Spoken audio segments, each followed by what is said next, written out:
Welcome to the very first episode of our brand new series called Frequently Asked Questions. Within the Chastity ministry of Regen, Keith and I go and do presentations across the GTA to youth from grade 7 to 12, as well as young adults, and we dive into presentations that talk about love, sexuality, chastity, pornography through the lens of the Catholic Church. And of course, naturally, these topics bring about questions from both youth and young adults alike. And so we just wanted to make it easier for you guys to answer all frequently asked questions here within the YouTube series, so that if you might have forgotten our answer, don't you worry, we have a whole series here for you guys. So of course, our first question that we want to answer for today is the frequently asked question, why not sex before marriage? Why does the Catholic Church truly and strongly believe that sex should only be within the marital context? Today, let's find out.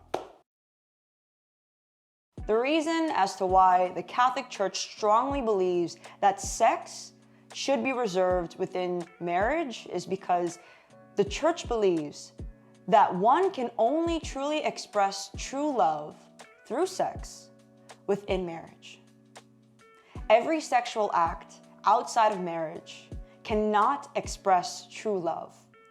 And in actuality, as John Paul II states in his Love and Responsibility book, any sexual relations outside of marriage automatically positions a person into the position of an object to be used.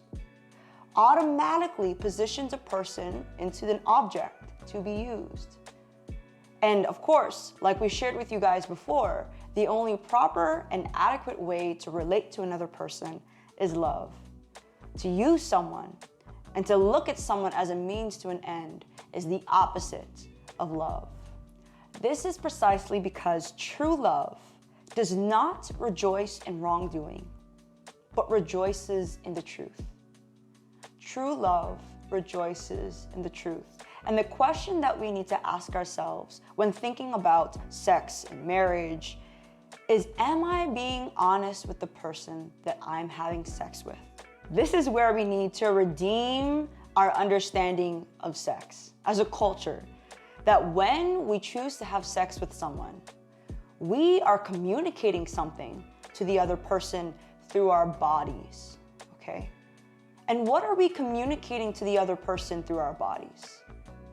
Essentially, when you enter into the intimate act of sex with someone else, you, through your body, because you are your body, you're telling to that person, I am giving of myself totally, faithfully, fruitfully, and freely to you, without any reservations.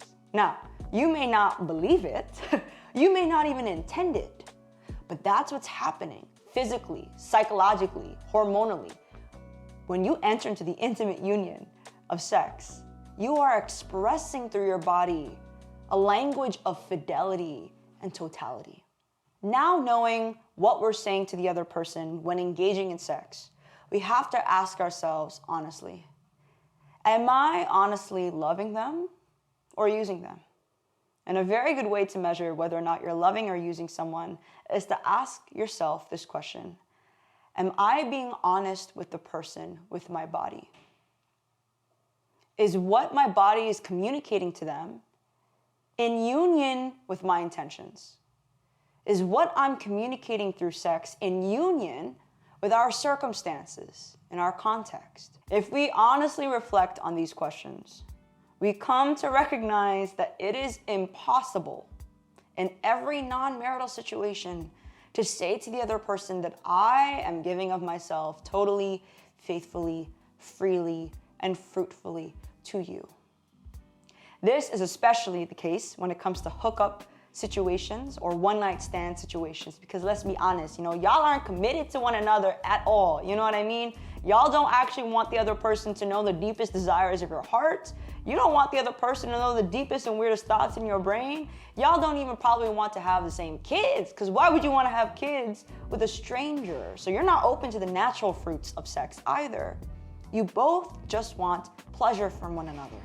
This reality is also the case for long-time dating couples. no matter how long y'all have been with each other, no matter how strong your feelings are for one another, even if you truly believe in the depths of your heart that your boyfriend or girlfriend is gonna be your future spouse, the reality of your relationship is that y'all are still dating, which means that you both can still leave one another. Because you guys did not enter into a binding, everlasting agreement, or like the Catholic Church calls it, a covenant. Y'all did not enter into a covenant with one another that is binding and everlasting. So after hearing all of this, you might be asking, when then can we have sex? And I think if we allow ourselves to logically go through all these questions, the only time two consenting adults can enter into the beautiful union such as sex is within the marital context, because it's within marriage. The covenant, the agreement that I will stay with you, I will be with you through good times and in bad, through sickness and in health, till death do us part. It is only then when you can truly express sex, honestly, where you can truly say to the other person that I'm giving of myself totally, faithfully, freely, and fruitfully to you. Well, this is the end of our frequently asked questions. Why not sex before marriage? And I understand by the end of this video, maybe you actually have more questions than answers, because touching upon the topics such as marriage, you might not believe that it is an everlasting institution.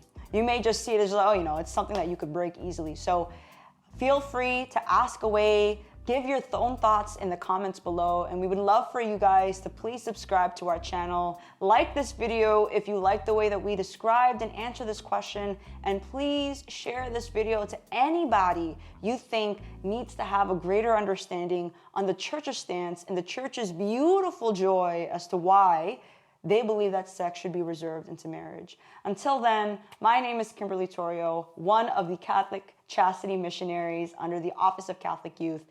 It's nice to see you guys. Take care.